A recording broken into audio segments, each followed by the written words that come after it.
मैं राजेश सिंह जी, कॉन्ट्रैक्टर के हिसाब से भी हूँ और मैं एक सोसाइटी के असिस्टेंट जनरल सेक्रेटरी के हिसाब से भी हूँ और मैं इस कमिंग बैडमिंटन एसोसिएशन का ये वाइस चेयरमैन भी हूँ। देखिए, ये बैडमिंटन हॉल को लेके जो यहाँ चर्चा चल रहा है, जिस तरह से चल रहा है, सच में बहुत दुखद की बात है। हम लोग पब्लिक से वो एक्सपेक्ट नहीं किया था।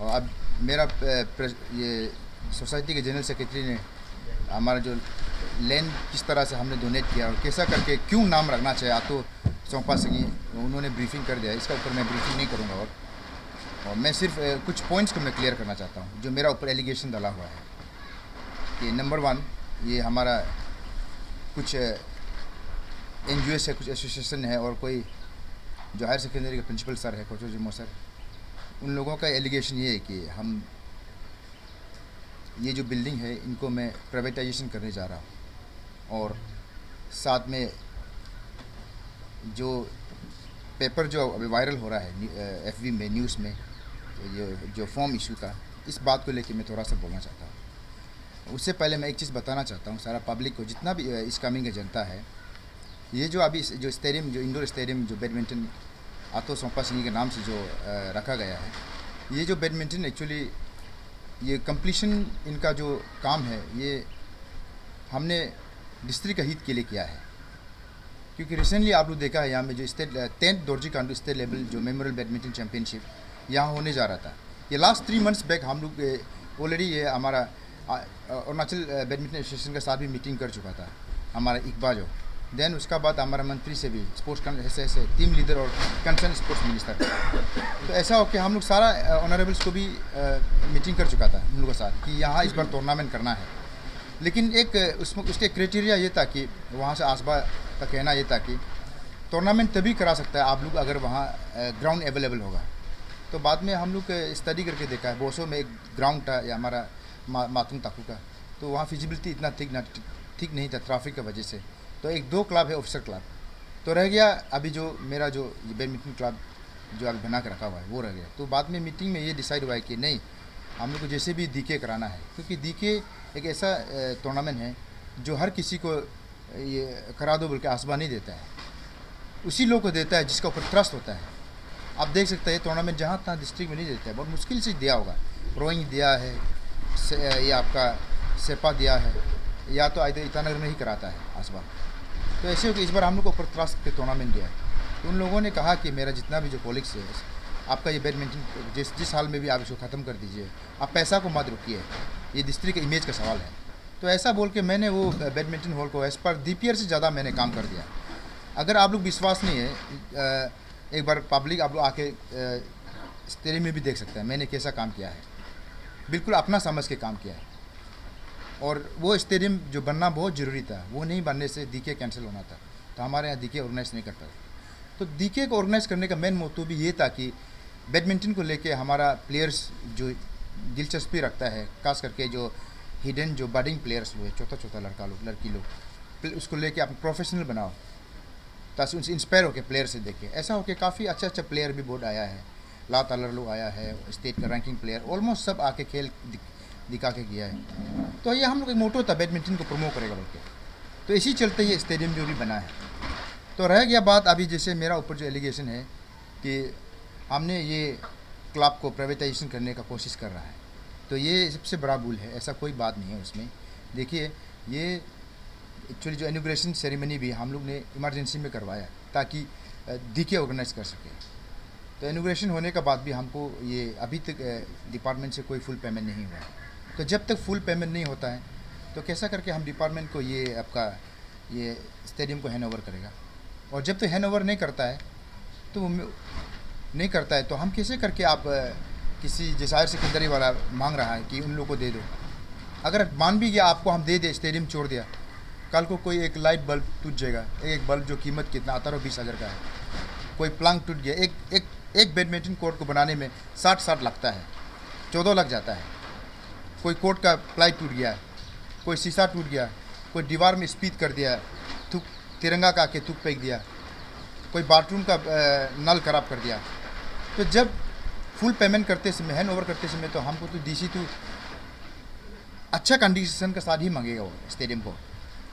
बिल्कुल वो बिगड़ा हुआ कंडीशन में तो डीसी तो लेगा नहीं। तो वही सोच के मैं सोचा कि नहीं, जब तक पेमेंट नहीं होता है तो इसको ऐसे केयर टेकर हम संभालेगा। तो उसी बीच में बहुत सारा खिलाड़ी भी आया है, इवन आपको कुछ टीचिंग फैकल्टीज भी मोर देन 10-15 आदमी आया है, आउटसाइडर्स भी आया खेलने। वहाँ ऐसा कोई आलतू फालतू आदमी भी खेलने नहीं आता है यहाँ। और एक एलिगेशन हमको दिया है कि यहाँ कि वहाँ ऐसा गैदर करने से कोई गलत आदमी आएगा तो स्कूल के इन्वायरमेंट को ख़राब करेगा। हमको ऐसा नहीं लगता कि वहाँ कोई गलत आदमी स्पोर्ट्स खेलने आएगा। अभी तो हम जो देख रहे हैं जितना भी ऑफिसर्स है, पब्लिक लीडर है, जो सोसाइटी का जो वेल विशर्स लोग ही आ रहा है। तो ऐसा हो कि हमने सोचा नहीं, तो इसको एक फॉर्मेट में लेकर आता है। ऐसे हापाजटली खेलने से हर इवनिंग शटल कौन देगा, आपका जनरेटर का टेल कौन देगा, तो ये सब तो हर इवनिंग चलता है।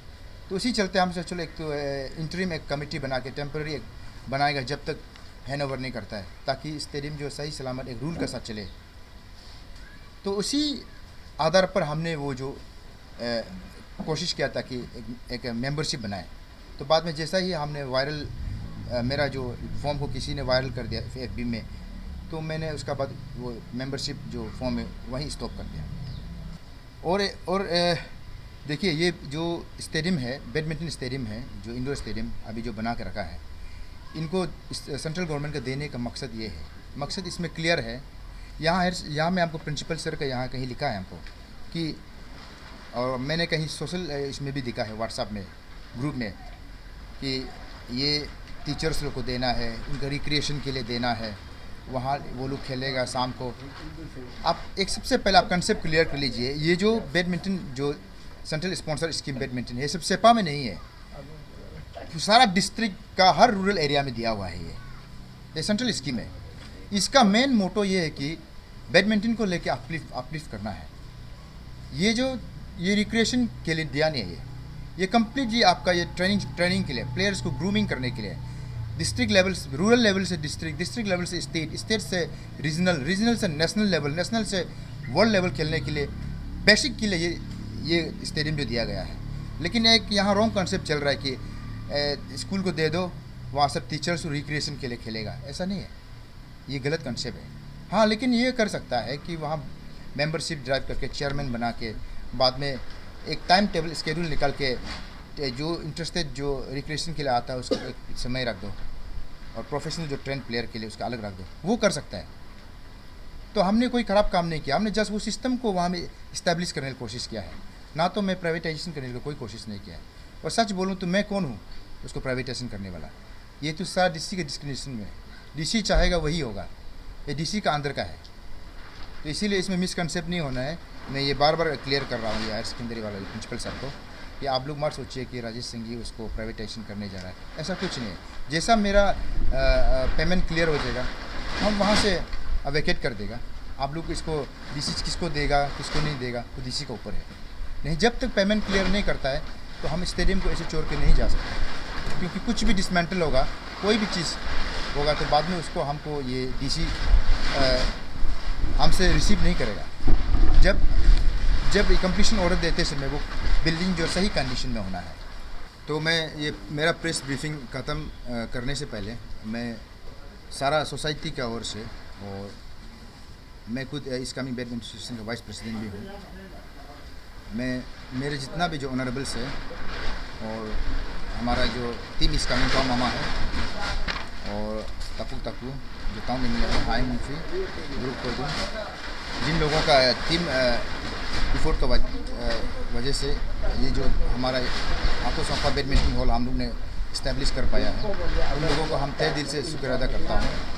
और सच में ये बहुत ही प्रोग्रेसिव स्टेप है हमारे बैडमिंटन लवर्स के लिए। और आने वाला कल में हम लोग को इस बैडमिंटन हॉल का जरिया से काफ़ी अच्छा प्लेयर स्टेट और नेशनल लेवल में देखने को मिलेगा। और मैं जाते जाते ये भी सारा पब्लिक को ये बोलना चाहता हूँ कि जो ये ओनरशिप का जो बात है, देखिए ओनरशिप को बात इसमें थोड़ा सा कन्फ्यूजन है, इसको आप क्लियर करना है। ओनरशिप ये नहीं है कि हम लोग को ही दो, कोई भी कल को ओनरशिप ले, और ओनरशिप बहुत ज़रूरी है। जब तक ओनरशिप नहीं होगा, आप देखिए एक इंडोर स्टेडियम को चलाने के लिए क्या क्या ज़रूरी होता है। आपको हम एक जैसे उदाहरण में देता है ऑफिसर्स क्लब सेपा। ऑफिसर्स क्लब सेपा को कैसा चला रहा है, बाहर से लोग देख रहे हैं, आराम से चल रहा है, क्लब खेल रहा है, जा रहा है, ऐसा नहीं है। ऑफिसर्स क्लब में चलाने के लिए हम लोग वहाँ के जितना भी ऑफिसर्स इंडिविजुअली हम लोग हर साल डोनेशन देता है क्लब को मेंटेनेंस के लिए। हाल ही में हम लोग ने एक क्लब को बनाने में सिर्फ क्लब का जो आपको कोर्ट को बनाने में 60 लाख ज़्यादा गया। वो पैसा हम किसी से लिया नहीं है, ये हम 2 साल पहले की बात कर रहे हैं।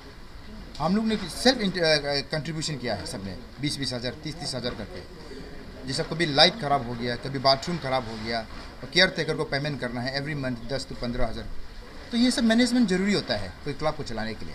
ऐसा नहीं कि आप खेल के चला गया, क्लब को खुला छोड़ दिया, कोई ड्रग्स पेडलर आके वहाँ अंडर ड्रग्स पी के बैठो, कोई भी अनवांटेड जो लड़का है बिना प्रॉपर एक्टियर्स में, खेल का एक्टियर्स में आके वहाँ कोई बैठ के घुस के वहाँ बैठेगा, गप्पे मारते रहेगा, ऐसा नहीं होता है। क्लब का एक एथिक्स होता है, एक रूल होता है।